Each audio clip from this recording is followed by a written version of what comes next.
What up, watch peeps? I got another watch, or set of watches I should say, that were inspired by a naval warship. I'm noticing a trend if you remember the Arethusa that I reviewed a few weeks back. And again, there are some really cool design elements that reflect its inspiration. I am of course talking about the MMI turret collection, and I have both the diver and the chrono here today, so let's take a look. I'm Pete, and we are chilling with watches.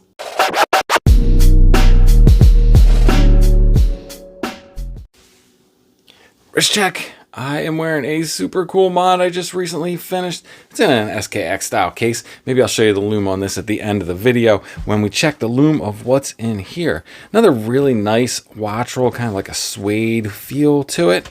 I'd say these micro brands are killing it with their watch rolls lately.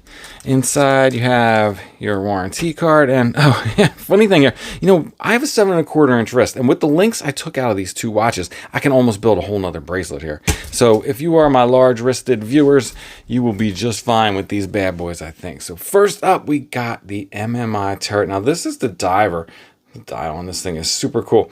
These are 40mm watches. Now both the diver and the chronograph, Mecha Quartz chronograph. These are both 40mm cases. As for the pricing, the chronographs were going for $321 US on pre-order, and the divers were going for $287 on pre-order, which is an absolutely killer deal. For color options, there are a ton. I have what is called retro blue here and Nimitz gray on the chronograph, but there's just way too many for me to mention them all. There's blacks, blues, yellows, reds. I'll leave a link in the description. You guys will have to go check those out yourselves. Now we have pretty simple, straightforward stick hands and markers. You know, the markers are larger on the diver than they are on the chrono, but those two are pretty much the same. Now we'll take a look at this diver first here. You'll see this dial. It has a horizontally brushed blue dial that just does all sorts of crazy things in different lighting situations. Really pretty dial. And also what you can notice up close here is that unique date indicator, and that is the design element that is inspired by some ironclad warship that had this giant turret on top. But if I show you here how this, let's get this out of the danger zone before we adjust the date. Put these down here out of the way. So yeah, you'll see this date kind of whips around there. Really interesting, unique date display. I think that's one of the cool design elements of this watch. You see that orange indicator in there that follows that track around. But otherwise, also really cool unique dial there. It has a couple different elements. You have that white minute track around the outside. You can't tell if those quite sit at different levels. I think they're pretty even. But you have big stick markers, doubles at 12 and 6 o'clock for orientation. Their logo there at 12 o'clock, and just minimal dial text at 6 o'clock, stating the model name turret and the water resistance. Sliding over to the chronograph, you'll see this dial comes in what they call Nimitz gray. It's a really nice, soft, pleasing gray color with this eggshell, slight texture to it. And you'll notice on this one, it has that same date display pushed further out, almost all the way out to, well, this one doesn't have a minute track. You'll see it does have a tachymeter scale around the chapter ring, but same function on that date there. Not sure which way it has to spin. You'll see it sliding around from 4, 5, 6. Really cool date display. I like it just as much on this one as I do on the diver. The indicators are a little larger on this one, and I think it's a little easier to read. Now, as far as the chronograph goes, this is the Seiko Mecha Quartz, so you have running seconds down here at 6 o'clock, and then you have your minutes at 12 o'clock, and you have hours over here at 9 o'clock. I like this configuration. This is one of the Mecha Quartz configurations that does not have the 24-hour subdial on it. Looking at the crystals on these, they both use sapphire.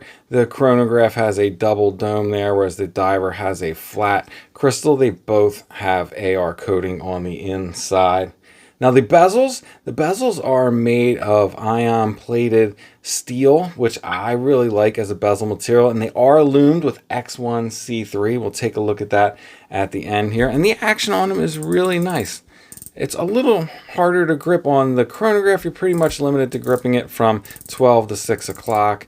And the you'll see there's a nice slope to it, which makes it a little hard to get into the coin edge, but the action on these is really nice, precise, and tight. Just the slightest bounce back on each click, and it's the same bezel mechanism and feel on both the diver and the chronograph. Take a look at that coin edge bezel, and you can see that kind of sloped insert. This view gives us a nice look at the case as well, which, you know, to me, my first impression reminds me kind of samurai with those angular lugs. But look at those polished chamfers on there, are really nice. And one of the cool things you should take note of is, you know, whenever I see a polished chamfer on the inside of the lugs like this here, where it meets the end links, I know that is someone that has, you know, an attention to detail and, you know, is willing to go the extra mile when it comes to finishing. I just think it looks really nice, kind of flat on the edge there. You see vertical brushing. Cases between the two of these, as best I can tell, is identical. Have angular crown guards on here.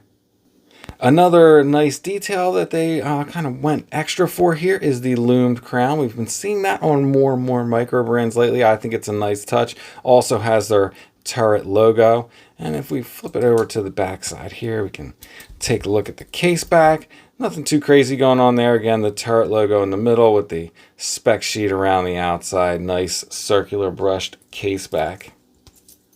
Taking a look at those end links and how they meet the case there, you'll see that they are female end links, so of course they will drape right away, which is more friendly to smaller wrists, even though these have enough links to probably fit a 9-inch wrist. And here you'll see these are solid end links, and they are quick release, so they'll be easy to get in and out. I had no problem getting this bracelet in and out in a snap. Really nice touch. These are H-link bracelets, so of course H-links are always fully articulating. Of course they don't bend back on themselves, but why would you need to do that? You have all the movement you need in this direction.